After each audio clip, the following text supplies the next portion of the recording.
त्याचबरोबर एक दुसरा प्रकार मुख्यमंत्री महोदयांनी सांगितलं की त्यांच्या सभागृहामध्ये स्वातंत्र्यवीर सावरकरांची प्रतिमा जी आहे ही काढण्याच्याबद्दल प्रयत्न सुरू आहे. त्या बाबतीत देखील त्यांचा निषेध करावा तेवढा थोडा आहे.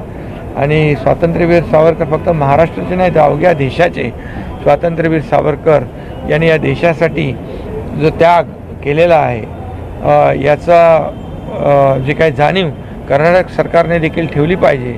आणि आपल्या सभापती नीलमताई गोरे यांनी देखील स्वतः सांगितलं आहे की तिकडच्या सभापतींना कळवून या ठिकाणी ती स्वातंत्र्यवीर सावरकरांची प्रतिमा काढू नये अशा प्रकारचा आवाहन देखील त्यांनी केलं आहे. आणि सरकार देखील या भूमिकेशी सहमत आहे.